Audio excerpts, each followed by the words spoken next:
FBI leadership is on the ground in Utah right now, trying to close in on the suspect. Law enforcement laid out the assassin's path last night after killing Kirk, showing a video of a person of interest running across the roof and climbing down the side of the student center. Authorities say they left behind palm impressions and a shoe imprint from a Converse tennis sneaker. A bolt-action rifle that had been imported was found wrapped in a towel and in nearby woods.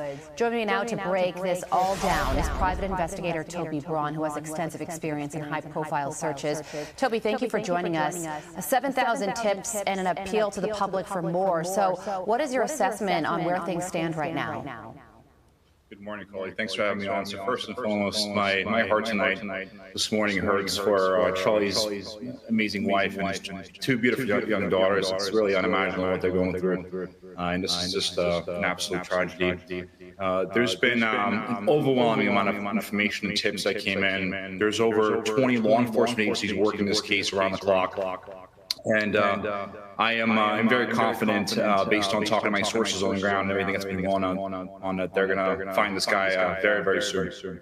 Yeah, well, that's interesting because one thing that the governor said yesterday was that this is not just local. He said they have people from all over the country working to bring this perpetrator to justice. When you hear a statement like that, do you jump to the conclusion that this may move out of state and the assumption is now he's no longer in Utah and he could be in a neighboring state or somewhere else in the country?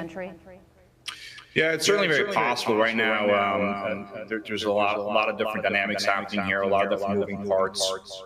And this is certainly a nationwide investigation, and it's certainly possible that he's no longer in the state. I am confident that he's likely somebody from the area. He was certainly somebody who did some sort of counter surveillance reconnaissance at the campus prior to the shooting. So this guy is not someone that was new to the area. He's definitely been there, whether he grew up there, whether he's just visited several times before to scope the site out and determine where he was going to take a shot. Again, whether or not he's still in the area or not, that's yet to be determined. So a bolt-action rifle, I just said it, was imported. It was found wrapped in a towel in a nearby woods. Why would this guy drop the weapon? Well, a couple different reasons. One, it was likely a 308 or 30-06 that hasn't been released yet. Obviously, the federal agencies know what rifle that was. It's a pretty large caliber rifle, and it's not convenient to carry that back down, and that's usually the case for shooters like that. They'll leave the rifle behind. Yet to be determined how much evidence he left on the rifle, DNA evidence, fingerprints, but it just wouldn't have been convenient to take that rifle back down with him. This guy obviously made a quick escape. We saw a lot of the footage earlier of him escaping the rooftop, jumping down, and that just would have added extra weight. Okay, so there's always concern that one act of violence will spark another. Here's Utah Governor Spencer Cox talking about that yesterday and directing his message towards people who use social media. Listen to this. There is a tremendous amount of disinformation. What we're seeing is our adversaries want violence. China, we have bots from Russia, China, all over the world that are trying to instill disinformation and encourage violence. I would encourage you to ignore those, to turn off those streams, and to spend a little more time with our families. The fact that China and Russia are exploiting the murder of Charlie Kirk and using it to hopefully incite further violence, unimaginable. Are you concerned about this? I certainly am. There's always a concern for copycats. We had so many different shootings in our country in the last just a few weeks alone, and so much violence. But I think it's also important to remember that we have to look at this for what it is. This is an evil individual. This is a terrorist, right? Somebody who committed violence to attain a political outcome here. And we have to look at this as an individual and not blame a larger group, because that's, at the end of the day, that's what our adversaries want. They want to create further division within our country, within ourselves. We have to blame this individual, these terrorists that are committing these violent acts, and not continue to let that acts further divide us. $100,000 reward for information, 200 interviews done and counting as the investigation continues. Toby, thank you for joining us. Thanks for having me on. Let's get right to CB Cotton, who is live in Utah with brand new details on this investigation. CB, we learned a whole lot yesterday. What is the latest? Todd, Carly, good morning. Yes, the hunt for Charlie Kirk's killer now stretches into day 2, and investigators are turning to the public for help. The FBI says this newly released video shows the gunman racing across the rooftop and dropping to the ground on the day of the shooting. We're told a palm impression and other smudges were left behind that investigators now hope to use to collect DNA. After this quick escape, you can see the person walking through the parking lot. Agents say they found the gun used, a high-powered bolt-action rifle that was dumped in a nearby wooded area. The FBI is now making an urgent plea for the public to help identify this person of interest. The newly released images show the man described as college-age, wearing a baseball cap, dark sunglasses, and a black shirt with an eagle and American flag. The public has answered our call for action. So far, we've received more than 7,000 leads and tips. I would just note that the FBI hasn't received this many digital media tips from the public since the Boston Marathon bombing. And then there's this chilling video obtained by TMZ, which appears to show that person of interest walking by several neighborhood surveillance cameras. The FBI had previously said its teams had spoken to people who live nearby as the agency tries to zero in on the gunman. President Donald Trump saying yesterday he's confident the country will be given answers soon on who killed the 31-year-old. Well, I hear they're making big progress, and we'll have to see what happens. Do you have any indication of the shooter's motivation, sir? I have an indication, yeah, but we'll let you know about that later. At the latest press conference held yesterday evening, officials took no questions, but FBI Director Kash Patel was there, and we were told he has surveyed the crime scene.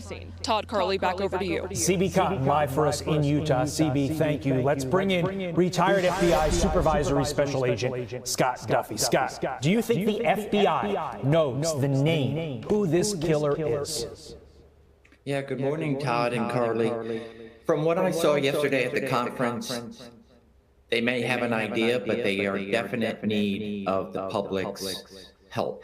So I don't think they would have released additional photos and put out the information unless they absolutely needed the public's help. And so thereby, I think they still need a name. Yeah, and one thing that they do have, they may have right now, Scott, is DNA evidence, because this person of interest, as they're calling him right now, left behind a palm print and also appears to have dropped the weapon. So that's got to be huge. And we learned through the Brian Kohlberger case that even if a criminal does not already have a criminal record, there's still a way to find out who they are through DNA.